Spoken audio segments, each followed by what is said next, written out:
श्री कृष्ण मित्रों, मैं प्रियंका स्वागत करती हूँ आपका जीवन और अध्यात्म में। मित्रों, आज मैं आप लोगों के लिए लेके आई हूँ अवसान माता की कहानी। बहुत समय पहले की बात, एक राजा था और उसकी दो रानियाँ थीं। दोनों रानियों के कोई संतान नहीं थी, इसलिए राजा बहुत दुखी रहते थे। वो सोचते ही रहते थे कि मेरा इतना बड़ा साम्राज्य है और मेरे कोई संतान नहीं है, तो इस साम्राज्य को कौन संभालेगा। राजा रानी सभी मंदिरों में जाकर काफ़ी पूजा पाठ करते थे, मेले में भी पूजा पाठ करवाते थे और भगवान से विनती करते रहते थे कि फिर भी दोनों रानियां मां नहीं बन पाई थीं। एक बार एक सन्यासी उस राजा के राज्य में आते हैं और राजा के दरबार में खबर पहुंची कि एक सन्यासी आए हुए हैं। सन्यासी बहुत बड़े महात्मा हैं, बहुत पहुँचे हुए हैं। राजा ने सन्यासी को बुलाने की सोची और सोचा कि बुलाकर महल में उन्हें अपनी समस्या बताई जाए कि शायद उनकी कुछ समस्या हल हो सके। राजा ने कहा कि जाओ, सन्यासी को आदर सहित महल में बुला लाओ। राजा की आज्ञा को तुरंत पालन किया गया और सन्यासी को आदर सहित महल में बुलाया गया। वे महात्मा जी जो महल में पहुँचे तो राजा ने दोनों रानियों को कहा कि महात्मा का सत्कार बड़े आदर के साथ किया जाए। यह की रानी उसी वक्त तैयार हो गई और महात्मा जी को बड़े ही आदर के साथ खाना खिलाने लगी। छोटी रानी महात्मा के फटे कपड़ों को देखती और उनकी सेवा करने में आनाकानी करती। वह बिल्कुल भी उन्हें पसंद नहीं कर रही थी। छोटी रानी को तो अपने रंग रूप पर बड़ा ही घमंड था और अपने धन पर भी। वो बहुत ज़्यादा घमंडी थी। कुछ दिनों के बाद महात्मा जी जाने की तैयारी करने लगे। जाने से पहले बड़ी रानी से बड़े खुश हुए, उनकी सेवा भावना से अत्यंत प्रसन्न थे। वो कहने लगे कि बेटी, तूने मेरी बड़ी ही सेवा सत्कार की है और बहुत सेवा भावना से मेरा हमेशा ध्यान रखा है।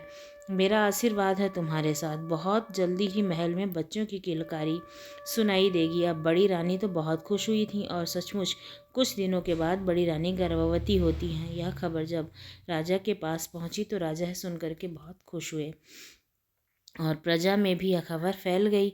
राजा पिता बनने वाले हैं। पूरे राज्य के लोग खुशी मनाने लगे। सब लोग बड़ी रानी की सेवा भाव में लगे रहते, जिससे जो छोटी रानी थी उसके मन में बहुत ईर्ष्या होने लगी। वो बहुत जलन रखने लगी कि जब अभी बच्चा आया भी नहीं है तो इतनी सेवा सब लोग कर रहे हैं, इतना उनका मान सम्मान बढ़ गया है, और जब बच्चा आ जाएगा तब क्या होगा, तब उनका बहुत ज़्यादा मान सम्मान होगा। अब उसके मन में हमेशा जालसाजी बनी रहती।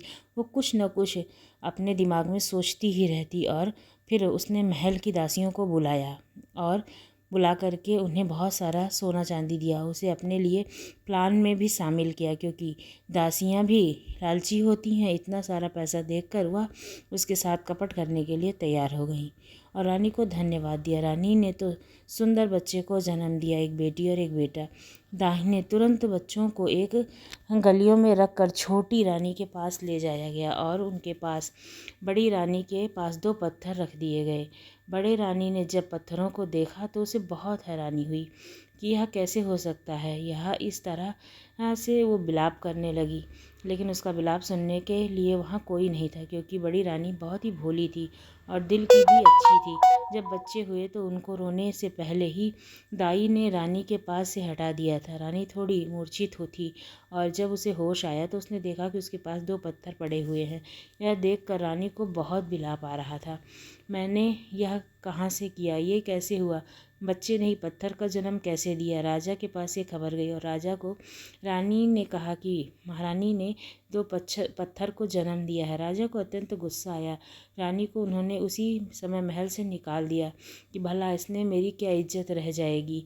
रानी ने बच्चों की जगह पत्थर जने। उसने उसे अपने खेतों पर कौवा हकनी, जो खेतों में कागा को उड़ाते हैं जिससे कि वो फसल है उसको ना खा ले, उसमें उसको कर दिया। अब छोटी रानी अपने दो चौकीदारों को बुलाकर ढलिया दे दिया और उससे कहने लगी कि इसमें दो बच्चे हैं, दोनों को ले जा कर के मार डालो और सबूत के तौर पर इनकी आँखें और दिल निकाल कर मुझे देना। चौकीदार जंगल में ले गए। डलिया खोलकर बच्चों को देखा तो दोनों बच्चों को देखकर वो मुस्कुरा रहे थे।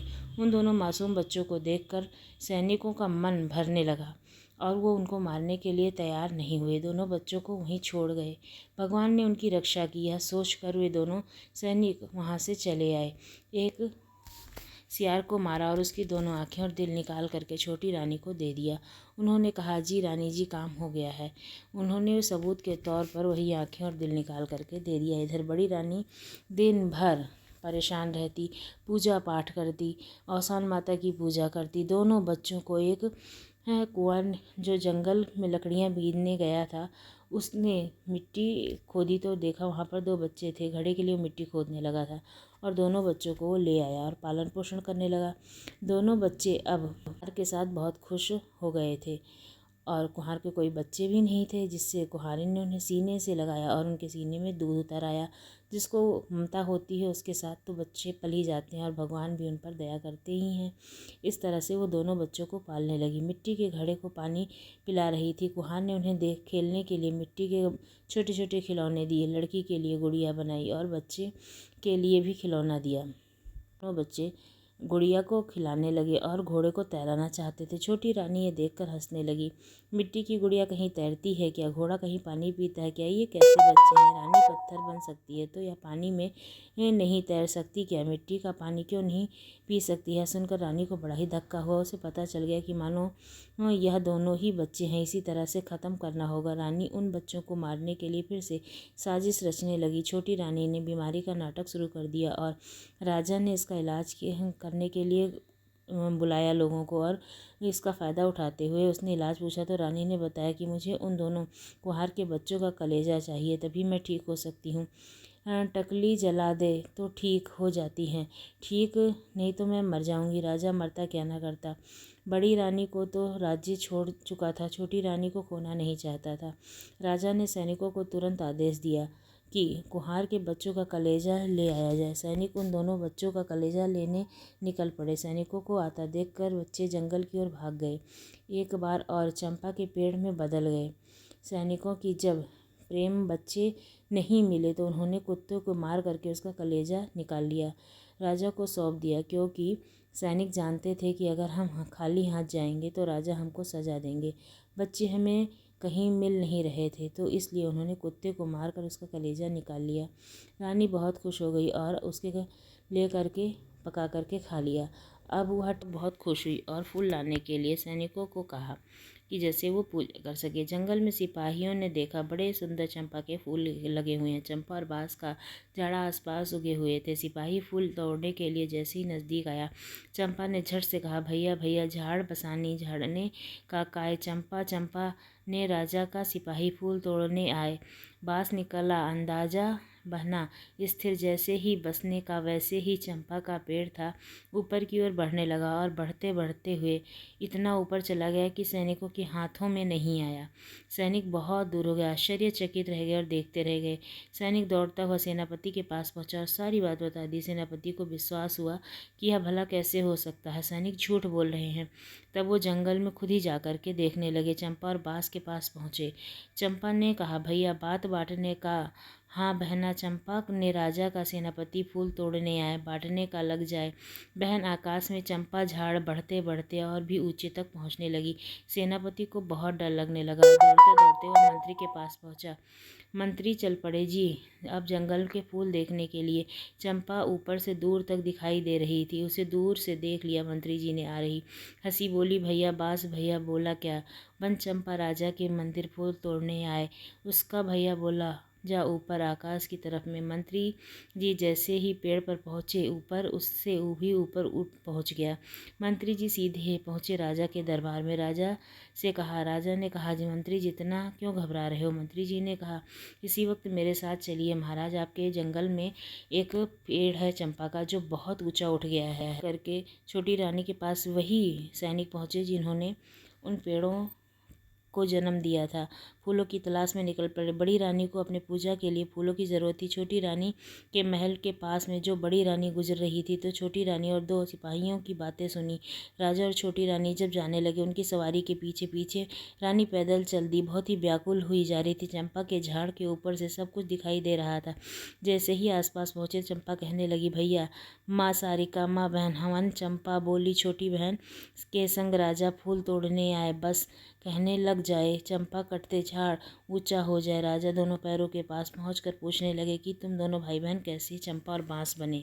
वक्त बड़ी रानी वहां पहुंच गई। चंपा ने जोर से कहा, भैया आपने कहा वो मैं। चंपा ने कहा, हमारी माँ यह मेरी महता रही है, बड़ी दुखियारी है बड़ी रानी, फूल तोड़ने के लिए आई है तो उसकी जो भैया कहने लगा, बहन पाँव में पड़ जाओ। चंपा जमीन में लुटपुटा गई। रानी बड़ी पैरों से पास झूमने लगी। साफ साफ बांस का हजार भी झुक गया, बड़ी रानी के पैरों को छूने लगा। उसके पास चंपा और बांस ने राजा को सारी बात बताई।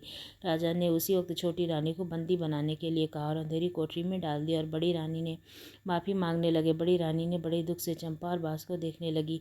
देखो यह उनके बच्चे दोनों मनुष्य कैसे बनेंगे, ये यही सोच सोचकर परेशान थी। बड़े रानी दोनों के करीब पहुंचकर दोनों से लिपट कर रोने लगी। जैसे ही उसने आँखों से चंपा और बांस को छुआ, वैसे ही चंपा और बांस मनुष्य बन गए। बेटी और बेटा रानी के गले लग गए और खूब से गले मिल कर के रोने लगे। माँ बेटी बेटा तीनों मिल गए थे। जब राजा ने देखा तो बड़ा ही उनकी आंखों से आंसू बहने लगा। उन तीनों को ले जा कर के राजा बैठ गया। राजा रानी दोनों बच्चों के साथ राजमहल की ओर चल पड़े। सबने गाना बजाना शुरू कर दिया। पूरे देश में खुशियाँ फैल गईं और फिर रानी दोनों बच्चों के साथ सुखपूर्वक अपना जीवन व्यतीत करने लगी। छोटी रानी थी, उसको कारावास हो गया। अब बड़ी रानी ने अवसान माता की पूजा करने के लिए कहा और उन्होंने राजा से कहा कि मैं अवसान माता की पूजा करूंगी। मैंने माना था कि जब हमारे बच्चे हमें मिल जाएंगे तो हम अवसान माता की पूजा करेंगे। तब राजा ने बड़े ही प्यार से सारा सामान मंगाया और सुहागनों को बुलाया। तब रानी ने अवसान माता की पूजा की और हर साल वो अवसान माता की पूजा करने लगी जब उनके बच्चे मिले थे। बोलो अवसान मैया की जय।